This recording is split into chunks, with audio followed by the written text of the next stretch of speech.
Welcome to the Lifestyles Unlimited Real Estate Investor Radio Show, a real estate investment program. Listen and learn how to use real estate to build wealth and passive income streams for you and your family. We bring you experts every day to discuss and answer your questions on everything from single-family homes all the way up to 600-plus unit apartment complexes. And now, the Lifestyles Unlimited Real Estate Investor Radio Show.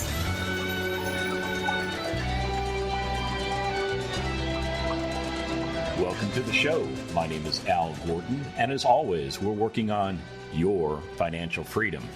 On today's show, let's talk about financial freedom. What exactly is that? The whole concept of financial freedom, well, it means a lot of different things to a lot of different people. And I would venture to say that if I asked you, what does financial freedom mean to you, you might scratch your head. You might not be able to come up with an answer. See, a lot of us, we go through life in a state of quiet desperation. We have been told to do certain things in our life. We have been told that in order to get ahead, you have to become educated. You have to go to school. You have to get those good grades. And with those good grades, you have to either go into a college or a trade school, or maybe you just go right out into the workforce. But if you choose to go to college or you choose to go to that vocational school, again, you're supposed to be working towards good grades. And then when you get out of those schools, you potentially go into the workforce. Now, some of you that go to college, you decide, you know what, I'm going to stick around and I'm going to get another degree. Maybe you went to school for engineering and when you finished engineering school, you decided, I want to know more about the business world. So you elect to get an MBA. In whatever case, you're putting yourself back into the situation of getting those good grades again, or at least trying to. And when it's all said and done, when the whole education piece is completed, you are positioned to get into the workforce. And the whole concept there is this. You compete to get the best job that you can. You may or may not find work in a career field that matches your educational background. I mean, I was looking at some stats earlier this week, and I was amazed. I don't remember what the actual number was, but I was amazed at the number of people that actually go to work in careers that have absolutely nothing to do with the background of the education that they pursued. It's an interesting concept. Anyway, you start on this road to working. And part of the concept of working is that you earn money by trading your time for things that may or may not be getting you to where you're trying to get to. Now, for a lot of us, when we first get into the workforce, we're just happy to have a job. I mean, we've lived off of macaroni and cheese. We've lived off of ramen noodles. A lot of you are smiling right now because you know exactly what I'm talking about. When you're a student, most students are poor. Now, I did go to school at a private university for my undergraduate degree. And I will admit there were a lot of students there that came from well-to-do families. They didn't worry about money. They didn't worry about the fact that, they had a beater car because they didn't have a beater car. They had a Beamer, to be honest with you. Now, me, I came from very humble beginnings. I came from, a lifestyle that was basically hand to mouth. My father's success, I'm trying to be nice here. I don't want to pick on my dad. I love my dad. He's been passed away for about 20 years now. But when I think back on the lifestyle that I had as a child, our lifestyle was basically fabricated around three basic needs. In other words, my father felt he was successful if he kept food on the table, if he kept clothes on our back, and he kept a roof over our head. That was success to him. You have to understand, my father grew up in the Depression.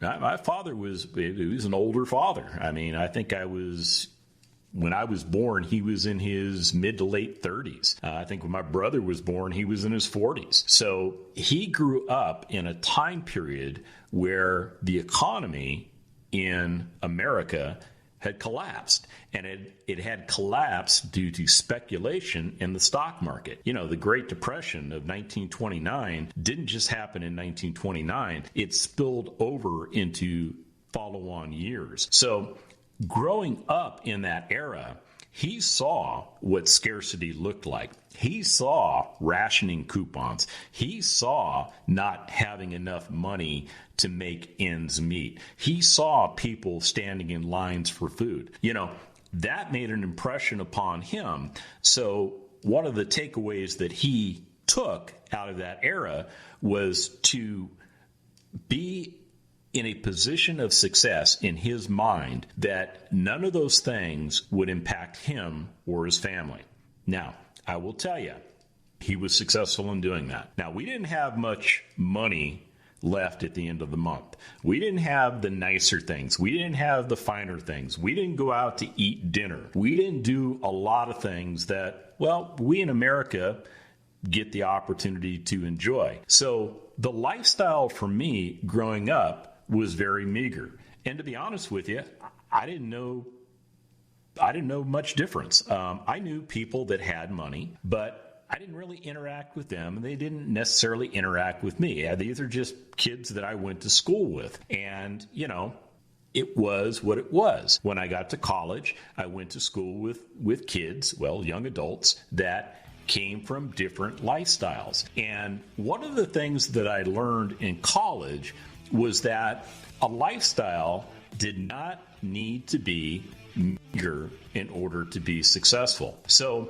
when I think back on my lifestyle choices, there's a lot of stuff to talk about. And we're going to talk about lifestyle on today's show. We'll be back right after this.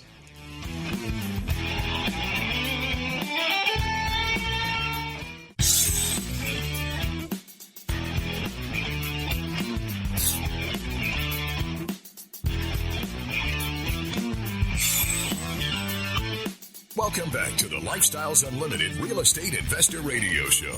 Now, let's get back to your map to financial freedom.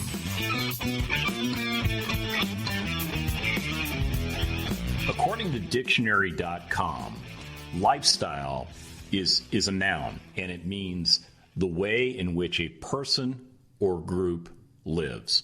So basically what they're saying is whatever you're doing right now for a lifestyle is a lifestyle. Now, in my particular case, as I mentioned in the previous segment, I started with very meager beginnings. Now, I didn't realize that I was living in meager beginnings. You know, based on how things were operating in my household, I thought everything was just fine. I lived in a house. We rented. I had clothes on my back. I didn't have a lot of clothes, but I had usually enough clothes to get through the week without having to do laundry. I had food on the table.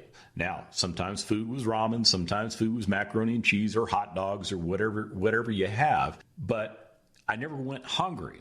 I had a place to play in the backyard. I had friends that I met in school. And, you know, some of those friends I still have today. I've got a couple of friends that I met back when I was living a very, well, call it a meager lifestyle. And you know what? It had nothing to do, their friendship was what I was trying to get at. Their friendship had nothing to do with the meager lifestyle I was living. You know, come to think of it, they were living a similar meager lifestyle also. But the key thing there was, it didn't matter back then. The lifestyle I was living was the lifestyle that my parents had decided or they were only capable of providing at that time. It's just the way things were. Now, as I moved through life, I got into college and I went to a private school. I went to the University of Southern California. I'll just throw it out there. Go Trojans, fight on.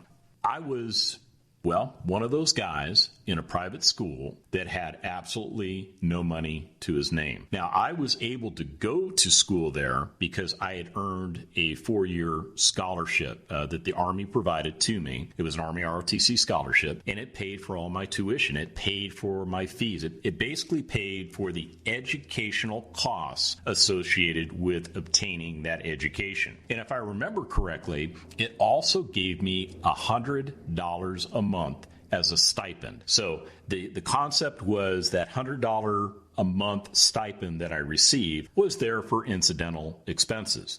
Now, I had a slightly bigger problem because that scholarship did not provide for room and board. And where I went to school was 5 hours away from where my family lived. So I needed a place to stay. I needed room and board. I found myself in the dorms eventually, and I had to sign what was called a promissory note in order to get access to a place to live. I'll be honest with you. I mean, I think for the first 4 days I was at college, they had lost my housing application. I remember sitting outside of the housing office with other people that were in the same boat, and I had no place to live. I think one night I slept in my car. I think another night I had met somebody else who was in the Army ROTC program who was in a dorm, and that person's roommate had not reported for college yet, so I was able to crash there for a night because there was nobody there. And I don't know what I did the other nights, but eventually I got into a dorm room, and I started interacting with other people from all across the nation, from all different walks of life, from all types of different economic backgrounds. And that's when I started to realize that maybe there was something a little bit more of a lifestyle than what I had thought. You know, I was raised to basically accept the fact that as long as your basic needs were met, that was good enough. And for a long time in my life, that was good enough for me. But when I got to college and I started interacting with other people that came from diverse backgrounds, and I started looking at the economic backgrounds that a lot of these individuals brought with them to college, I started to realize that maybe there was something more to it. Now, in college, what could I do to impact my lifestyle? Well, really, the only thing I could do was to go out and meet other people or to experience educational events where I had the ability to interact with other people. So, you know, my life was either, well, it's one in three places. It was either the people in my wing of the dorm that I got to know, or it was the people in the Army ROTC program I had gotten to know because the ROTC was a big part of what I was doing in college, or was the people I got to know through the classes that I went to. And the one thing that kept coming back to me was that, not having money is not necessarily great. So as I went through college, you know, there were periods where I took out student loans, or there were periods where I was able to find a job to supplement my lack of income so that I could at least pay my housing bills. So when college ended for me, I think I wound up with, I don't know, somewhere in the neighborhood of $10,000 or maybe $12,000 worth of student loan debt. Now, I'll tell you what, for somebody that never had a credit card prior to college, who never had any real financial well-being outside of maybe having a paper route or working in fast food or having the ability to be a lifeguard in the summer months, you know, I didn't have a lot of money, and I walked out of school with debt. Now, fortunately for me, because of the way I went to school, I was able to enter service in the United States Army. And I remember when the Army sent me away to a base, it happened to be Fort Lee, Virginia, to go through my initial officer training course. I remember showing up there expecting to live, you know, in open bay barracks or something like that, because that's what I had experienced all throughout ROTC. And what I found was this: the quality of life was a little bit different.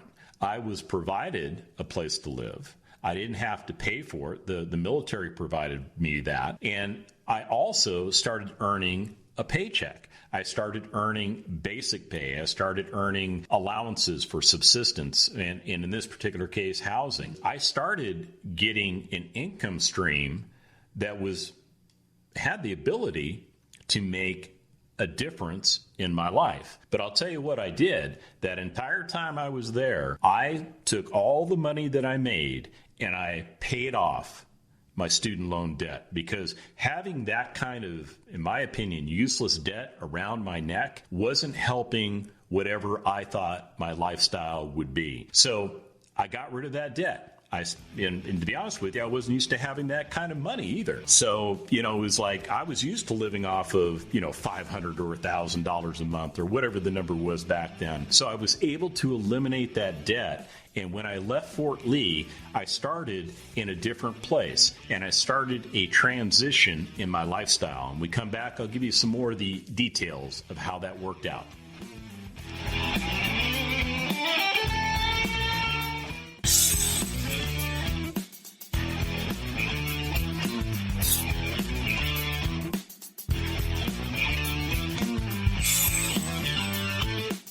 Warning. Listening to the Lifestyles Unlimited Real Estate Investor Radio Show will change your life. We will teach you how to create wealth and passive income so you can be financially free. And now, back to your host. Welcome back to the show. So in the earlier segments of the show, I was just kind of dumping my life in your lap. I was giving you, what my lifestyle was growing up, what my lifestyle was in college. And then I got into the Army. And I'll tell you what, things changed for me once I got into the Army, because now I was starting to earn a paycheck. I was trading my time for money, and I was using that money to buy stuff, because my entire life, I had noticed that other people had stuff. They had things that I didn't have. They had things that I didn't have growing up. I mean, growing up, we had one car, and it was a used car that both of my parents used in order to get to work. I think my dad used to take the bus to work many times to free up the car for my mom to use. That was the lifestyle. But once I got into the Army and I started looking around at other people, and I had paid off all my student loan debt, I realized that I wanted to change in my lifestyle.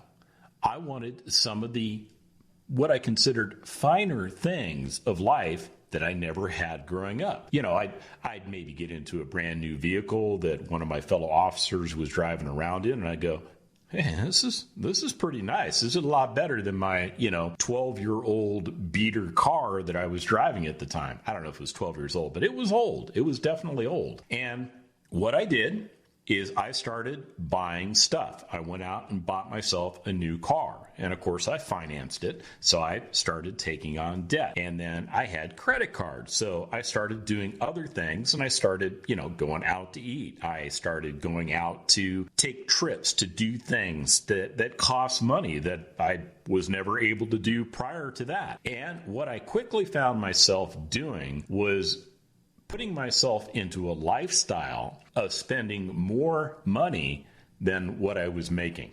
It was very easy to do. It was probably like doing drugs, because, I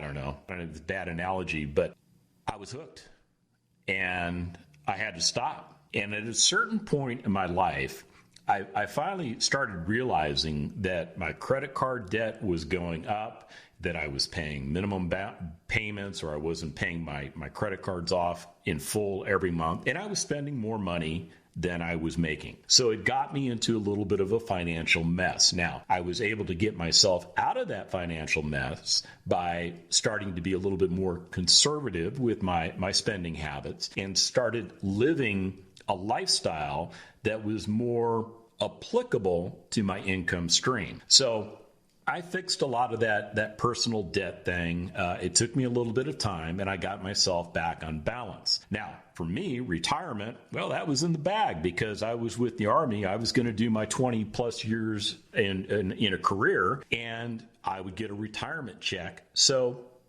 everything was good and dandy. And as I'm going through life, going through the motions of life, I met a beautiful woman who eventually became my bride. And what I realized was that the income that I was making was plenty for a single guy. I was making plenty of money. But when my wife and I, and she wasn't my wife at the time, but as we got closer to a point where we were going to get married and start living together, I realized that it was going to become a little bit more expensive to support my lifestyle, because now I had somebody else who I had to be concerned for. Now, she worked and she made money, but she didn't make as much money as I did. And she also had some financial things in her past, and I helped her to fix some of those things. Now, she didn't default on loans or anything like that, but, we sat down and looked at the path we were going to go down. We realized that some of those expenses needed to go away and they needed to be paid off. So we did that. We took care of that. And, along the way, I decided that she needed a new vehicle because she was driving a beater vehicle also. As a matter of fact, she started driving my newer vehicle and I started driving her beater vehicle. And that's when I realized we had to get another vehicle. And of course, my mindset at that time was, I like new stuff. I'm tired of used stuff. I like new stuff, and new stuff costs more. And of course, you can finance it, yada, yada, yada. Well, as time went on, we decided that we were going to have a family, and we had a family. We have 2 great kids. But at that time frame, when my wife was pregnant, I was being transferred to another duty station. And as a result of that, we decided that her primary focus in our household would be to raise our children, that I would be the sole income provider. And based on that income, we would be able to sustain a family. And we did. We kind of went back to, the standard of more month at the end of our money. And that happened to us a couple of times because, I think at that time we were living in Southern California. It was expensive to live there. And we got by. We did get by. But when you make a decision, especially in today's economy where the expectation is that all households will be dual income providers, we made a decision that we would be a single income provider, and we did it for all the right reasons as far as we're concerned. And to be honest with you, our kids turned out wonderfully. So I think she did a phenomenal job in raising our kids and educating our kids and doing all the things that she did on behalf of our family. Well, time went on, and we were living a lifestyle that was becoming a little bit towards the meager side. And we continued to live that lifestyle for a long period of time. Now, I had made some investments in some real estate, and those investments weren't doing very well. They weren't producing the way they produce today. But we thought that was all a part of the lifestyle, that in order to achieve retirement, because now we were on the retirement bandwagon, we also got ourselves a financial planner who sat down and told us we had to take a certain amount of our money and we had to invest it into whole life insurance. We had to put a certain amount of our money into mutual funds. We were supposed to try and save 6 months worth of reserves. But we never got that 6 months worth of reserves. I think the best we ever did was maybe 2 months worth of reserves. But along the way, I invested in real estate thinking that was the way to go. And knowing what I know now, it wasn't the way to go. As a matter of fact, those investments that I made were very poor investments. And the reason I made poor investments was because I didn't really know what I was doing. I was listening to other people who thought they knew what they were doing, but they were doing the same thing that I was doing. Well, let's fast forward through life, and I got to a point where my career with the military came to an end. And at that point, I was officially retired from the military, and I had a pension that was going to come in. The problem was this: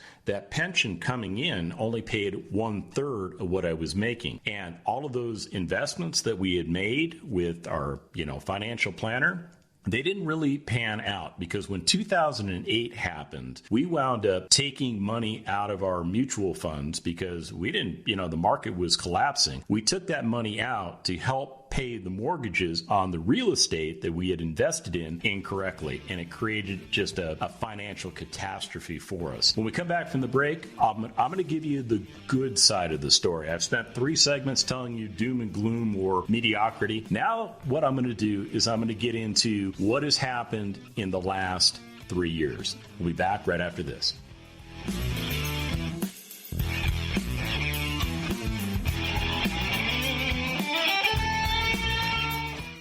Here's Lifestyles Unlimited founder and CEO, self-made multimillionaire, and national radio host, Del Walmsley, on getting the information you need to get through this. So you ask yourself, isn't this the wrong time to get out of the stock market? Very well could be. But maybe it might go down. And then you ask yourself, man, if I would have had some of that money, I could have used it. People are going to be afraid. And the people who are in real estate that are losing money are going to be afraid. And they're going to want to get out. And when they do, we're going to be able to go in and buy at very advantageous prices that are going to change our family's future, quite honestly. So you need information on how to do that. You need the knowledge of how to get through this. You need to get into Lifestyles right now. Lifestyles Unlimited has been helping people succeed since 1990. Join us for our free online real estate workshop and learn the 7 principles we teach to run our businesses and provide for our families. Register at lifestylesunlimitedworkshop.com.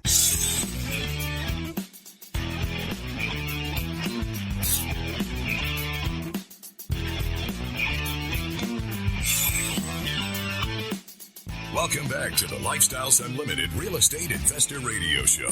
It's time to turn up the volume and fine-tune your passive income plan so you can create the lifestyle you've always wanted.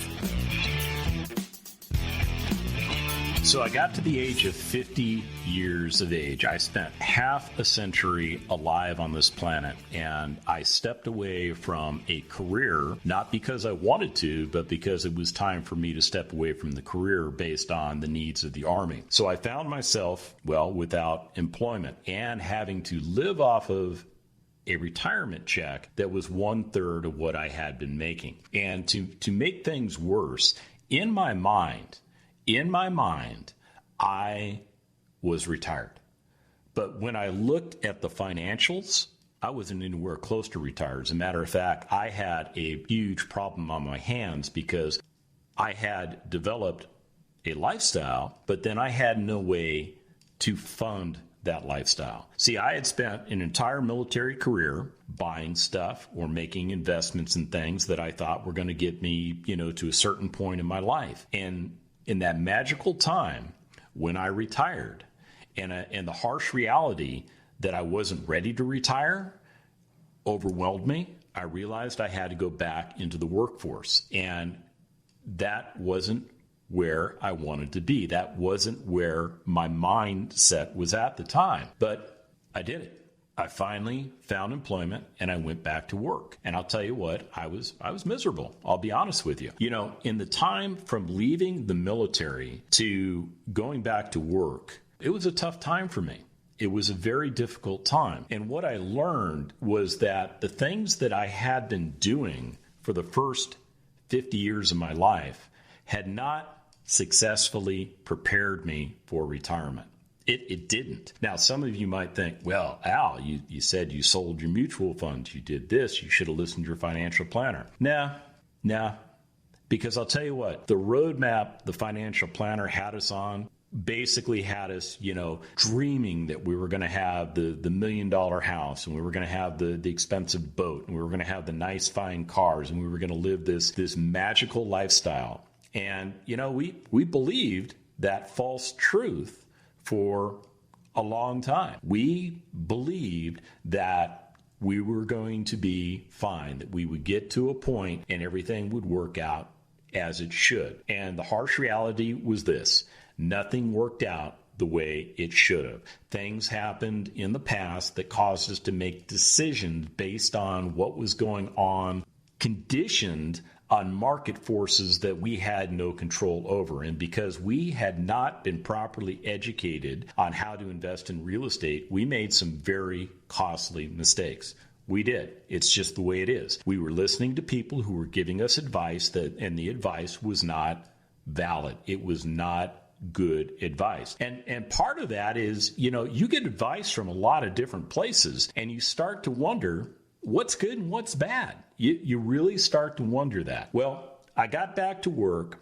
The damage had been done financially, and I started working, and I realized as I started working that I was probably going to have to work until I was well past the age of 65. As a matter of fact, when I sat down and put pen and paper together, I really thought I was going to have to go until the age of 70, or my wife was going to have to go back to work. And we didn't want that. We did not want that for my wife. So we were in a rock and a hard place. Well, along the way, we found Lifestyles Unlimited. And one of the things that we learned from Lifestyles Unlimited is that there is actually a definition of lifestyle. There is a definition that I had not heard in 50 plus years of my life. My definition of lifestyle was based on what I observed of other people or what I was told by people. And then I started looking at the definition of lifestyle according to Lifestyles Unlimited. And money is important.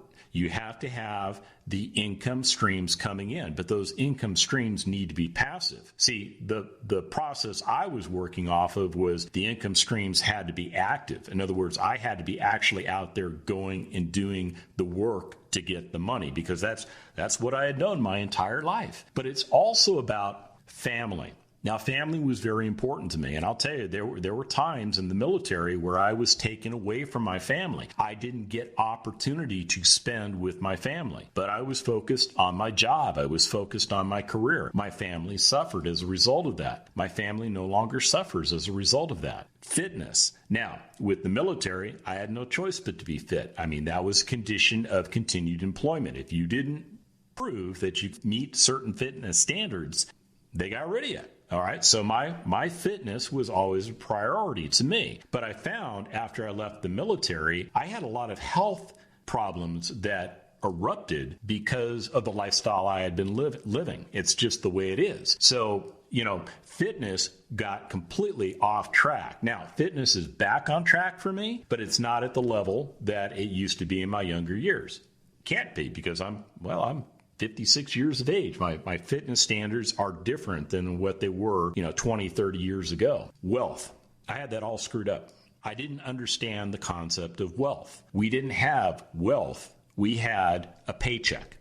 That's what we had. And sometimes we had more month at the end of our money. So I was able to understand that wealth is important. Wealth is that building block. See, that was the piece that was missing from when I was in college and I saw all these people that were well-to-do. I didn't understand that they had wealth, or at least I perceived that they had wealth. Well, I have wealth now, and I focus my investments on helping me to maintain and improve my wealth. Career?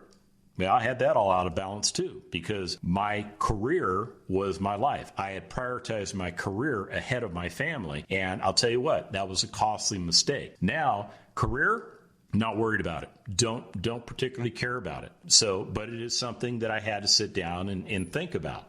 Charity. We give more money and time to charity now that I've achieved the place of retirement in my life, and I did that a little over a year ago. We're able to do the things that are important to us, to affect the things that we think are very important, to help causes that we believe are important to, our lifestyle and legacy. If I had been continuing my real estate investing the way I had been doing it prior to becoming a member of Lifestyles Unlimited, there really would be no legacy to leave to my kids. What I would eventually leave them is 3 duplexes that were, not financially solvent, not doing the things that they should have done. They would have had negative cash flow, and they were being operated incorrectly. Now, those assets are performing the way they're supposed to perform because we learned the correct way to do these things. And more so, we have